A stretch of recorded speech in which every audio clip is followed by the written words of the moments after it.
des différents districts qui composent l'antenne pour offrir à la population, au-delà même, comme je l'ai dit tout à l'heure, des soins, des soins de santé à travers l'expression des besoins de la population. Vous êtes en train aussi de montrer que vous êtes toujours prêt à servir son prochain. Parce que à travers une organisation pareille, comme j'ai l'habitude de le dire, il va falloir que les gens parlent le même langage, dit, comme j'ai l'habitude de le dire aussi, dit yëkkatendoo, dit dóorandoo, pour que li nga xamante ni moom la ñu bëgg ci sunu population lépp mën a ñoŋ.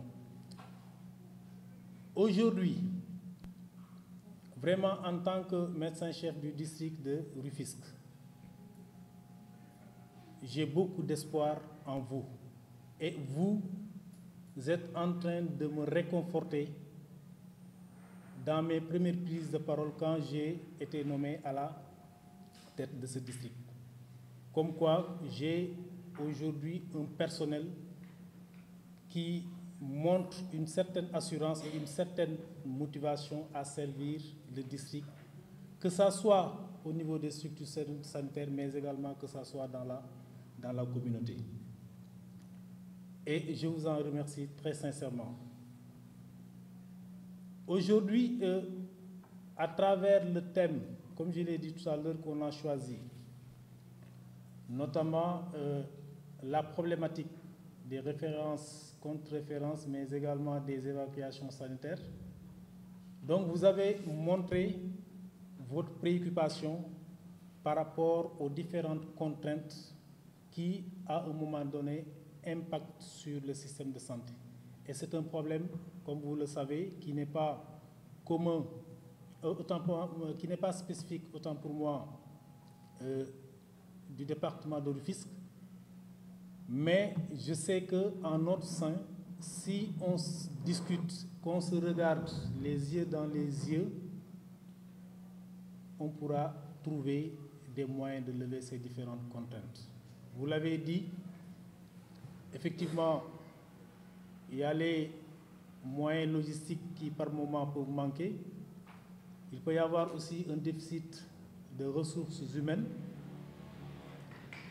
Mais il peut y avoir aussi des contraintes liées au comportement. Parce que comme vous le savez, quelle que soit la disponibilité des ressources humaines, quelle que soit la disponibilité de la logistique, s'il n'y a pas un changement de paradigme en termes de comportement, on ne peut pas arriver à nos fins. Et je pense que ça, ce sera l'occasion aujourd'hui qu'on en discute, parce qu'on est très bien placé pour le savoir.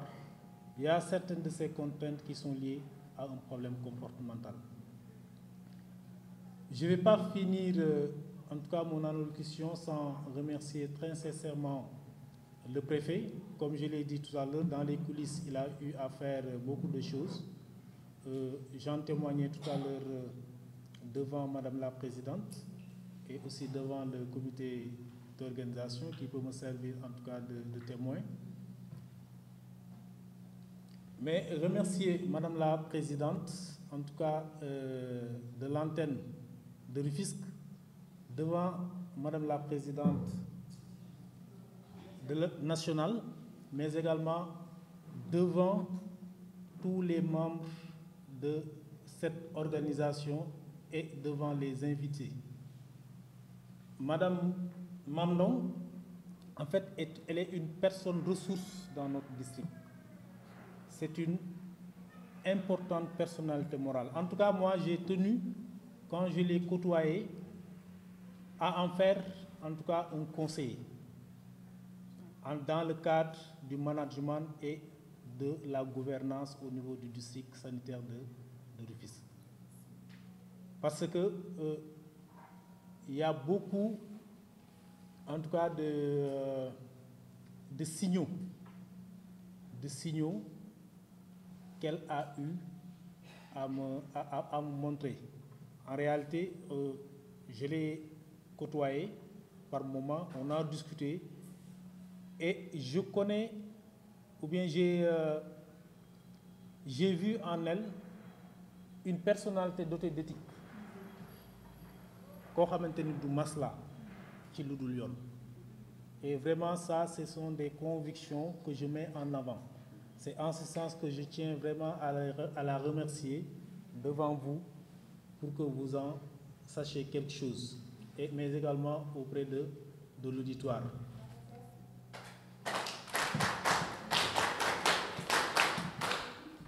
Je remercie très sincèrement également le directeur de l'hôpital Youssou Mbargane à travers le SAF qui est là, mais également remercier tout le personnel de l'hôpital Youssou Mbargane avec qui nous avons un destin commun, c'est de servir la population, notre chère population de Rufisque, afin qu'on puisse leur octroyer ce qu'il y a de meilleur dans l'offre de services sanitaires.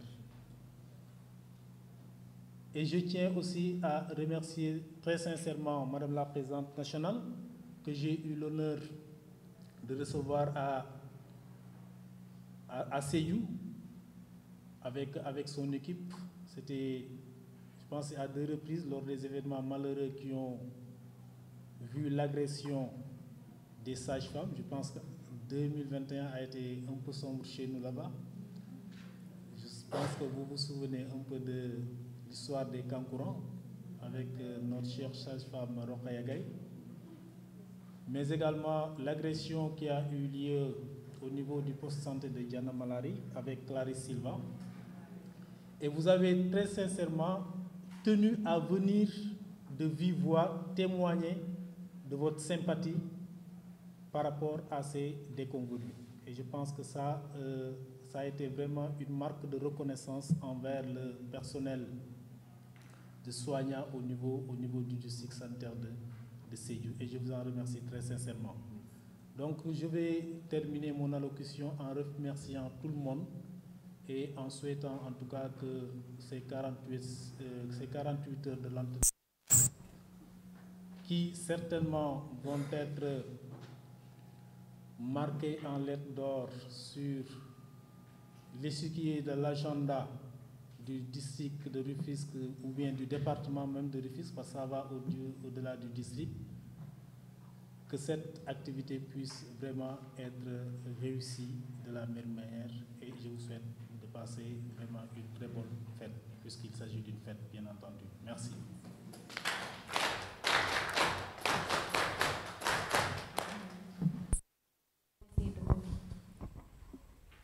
Donc, nous saluons également la présence de Rio TV, qui est parmi nous, pour une large diffusion de ce que nous sommes en train de dire, de faire.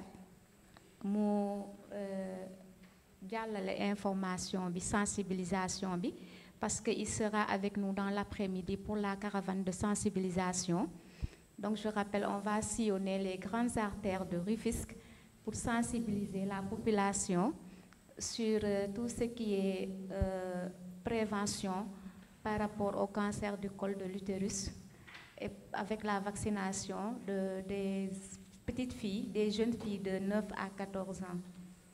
Donc, Dr Dramé, vraiment, nous vous remercions parce que pour la réussite de ces journées, vous avez mis de votre temps, de vos conseils.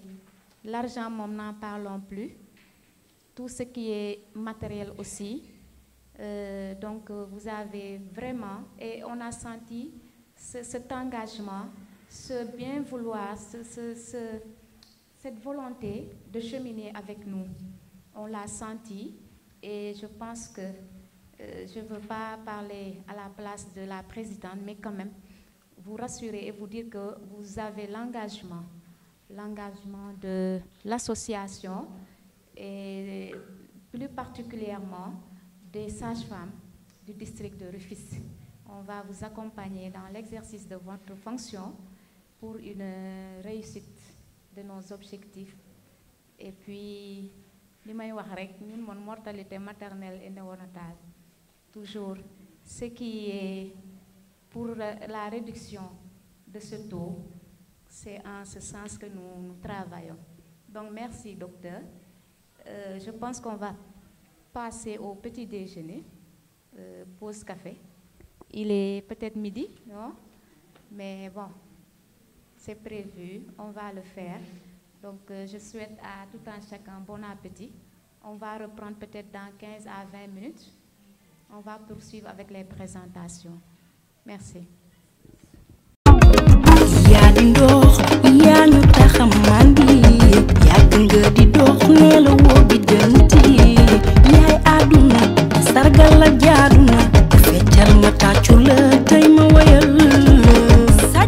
Ensemble pour toujours, ensemble pour la réduction de la mortalité maternelle et néonatale. 3, 4. say jëf ñu ko séddee yaa ñu nampal góor ñu aar ñu yaa ñu tété yow rek a jara takkal médaille bu ne yaa ko yelloo dañ nga fi lu ne taxul nga soppi melokaan sama lay way sa joma tax seen fulaak fayda war na àdduna sa goro tax yéen rek a taaru tey ma jóobe leen géwal te gëm ñu jaayu tey ñu jóobaloo li coow li bari bari maay ki ko waral li coow li bari bari maay ki ko waral man rek yow rek man rek ma bari doole li coow li bari bari jigéen a ko waral li coow li bari bari maay ki ko waral man rek yow rek man rek ma bari doole géwal te gën ñee ñoo tàccul lu bi jóg lëmbal géer jóg di maye sax jigéen ñoo ko waral jigéen ju baax nan la war a mel xanaa ni nan yaa ñeme joono yaay jàmbaar yaa ngi liggéey toogoo di xaar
dañ nga fi lu ne taxul nga soppi melokaan sama lay way sa joma tax seen fulaak fayda war na àdduna sa goro tax yéen rek a taaru tey ma jóobe leen géwal te gëm ñu jaayu tey ñu jóobaloo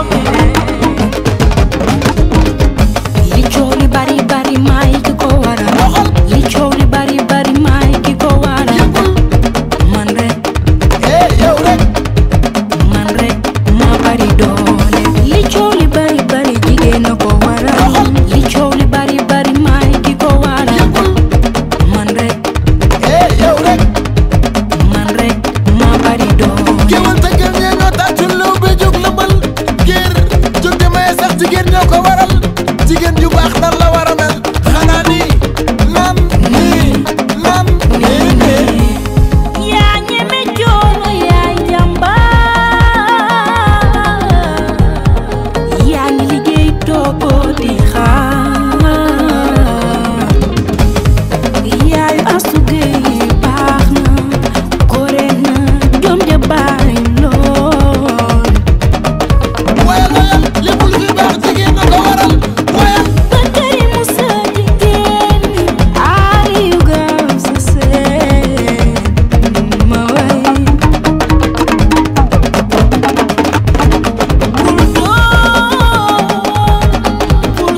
bari bari may ki ko waral li coow li bari bari may ki ko waral